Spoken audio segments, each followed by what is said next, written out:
Okay, let's shift to India now. India's been in the news, as you know, recently, and I want to get your thoughts on recent events in India with respect to the event related to the brutalization of this woman and the demonstrations that followed, and then the debates that ensued. And some say that these protests are about, deeper issues of patriarchy within India. And Fareed Zakaria of CNN has called it the beginning of an Indian spring.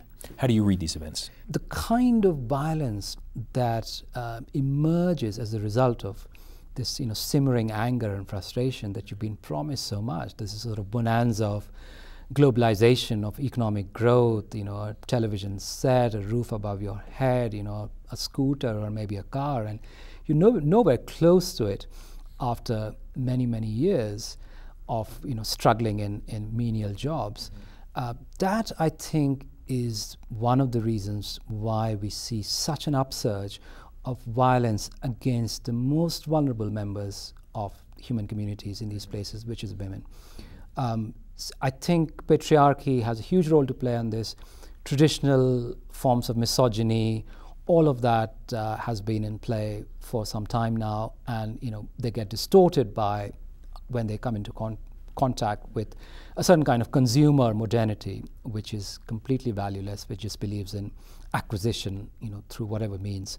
And that is also a culture which is very widespread in India today. So I think rather than isolate this case as an instance of patriarchal oppression or an oppression of a particular gender, I think we have to see it in a larger socio-economic context. If one had to sort of press you a bit further on this issue and ask for sort of specific policy recommendations that can be pursued in India today that can make India a better place, not only for women but for the country as a whole, what would you say? If you're tracing this problem back to its roots, there is actually very little you can do, and that is why so many of us find ourselves helpless. Because there is no one or even 5 different policies at this point that can deal with this problem, which is of greater violence, greater conflict, deepening inequality, deepening anger and frustration. Okay, let's shift now a bit to the Middle East and look at sort of U.S. policy there. What's your general sort of thesis and understanding of the shift in power relations that is allegedly taking place from the West toward the East? There's such a deep-rooted, such an entrenched suspicion of American motives and actions in these places, dating back to the early years of this century in some instances, that I think it's best for the United States not to enter that realm in any kind of significant way and not to be seen to be, pushing people around, because that just creates yet another volatile invariable in this already very tense and volatile situation. On that point, though, how do you deal with these very difficult sort of moral questions when you have massive violence taking place, as we're seeing in Syria today, and really a sense that if there is no change in the status quo, the killing and the violence is going to just continue? When you have such a tormented history in play, which is the case in large parts of the Middle East, then you have to be really careful about how you proceed in those areas. I mean, there have always been segments of the population in all these countries, including even in, let's not forget, even in Iraq or Afghanistan. A lot of people in Kabul were very much wanting the Americans to intervene, and were very happy to see them when they drove into Kabul after driving out the Taliban. But that, I don't think that really amounts to a solid case for humanitarian intervention. You have to look at so many different factors when you do that. What sort of strikes you as being the most important sort of lessons that we should be taking away from this particular very sort of sad period of history as we approach the 10th anniversary of the American invasion of Iraq? I think there's several lessons. I mean, I think the most important and probably the most unexpected one for a lot of people in Europe and America was the lingering power of nationalism. The fact that Americans were welcomed by a lot of people in Iraq who were happy to get rid of Saddam Hussein. At the same time, they did not like the chaos and mayhem that resulted from the invasion. And they certainly did not like this heavy-handed American occupation and the fact that so quickly a large part of the population turned against the United States there, just shows how deeply rooted some of these older traditions of anti-Western nationalism go. The other thing, I think, what that whole intervention showed was that the whole project of ideologically remaking these countries over in the image of the West, that has basically finished. That can no longer be revived, that is militarily unsustainable, impossible, financially completely unfeasible. And so that is one route that we should never go down. And it was a strange episode. I mean, this is the kind of thing that the communists were constantly being accused of using violence as a means of political change. And this is exactly what the United States and Britain were trying to do in Iraq, is to use war as a means to impose democracy. Right. You recently wrote in one of your essays that the idea of the nation state, realized after such horrific bloodshed in Europe itself, was always a poor fit for Asia's diverse mosaic. Could you explain this?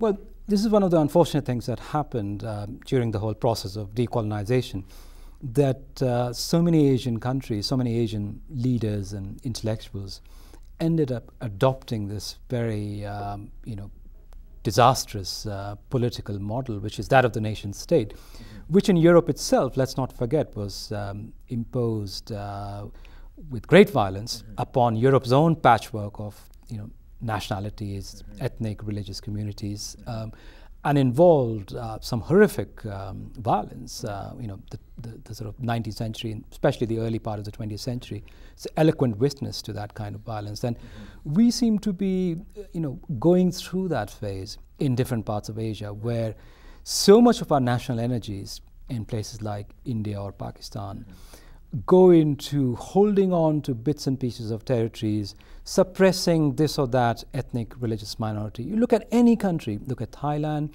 you look at Sri Lanka, you look at Indonesia, you look at the Philippines, the kind of investments that have been made into simply holding on to land, into sometimes completely useless, fallow, uncultivable land. Right. And I think that's been a real tragedy. That's kind of held back so many of these countries from just creating proper economic opportunities for their populations. For instance, the kind of investments that have been made in the military, with the result that the military becomes the strongest institution in the country, and you have decades and decades of military rule in places like Indonesia or in Pakistan, for that matter. So it's been a real tragedy. One that is not talked about often enough, but the fact is our multicultural, multi-ethnic, multi-religious societies really required a different kind of political model. We needed, somewhat more relaxed, more flexible ideas of sovereignty, not this notion that you only belong to one nation state, you can only have allegiance to one flag, one particular national identity, because we all had, parallel overlapping identities. Back in the 19th century, living in these very large multinational empires, it was a very different situation altogether for all these peoples. Right. But how do you respond to the sort of criticism of that perspective? That's sort of unrealistic. If you're not a member of a nation state, you don't have a seat at the UN General Assembly, you don't have a passport to travel with. I mean, in other words, the question really is, what are the realistic alternatives for creating some sort of alternative to the European nation state? The European Union is actually a very interesting model for countries like those in South Asia, which have long had very extensive trade links. People have been traveling across borders, and Pakistan was a great destination, great stopover, on the way to the Silk Route. All these trade links could be revived, could be revitalized.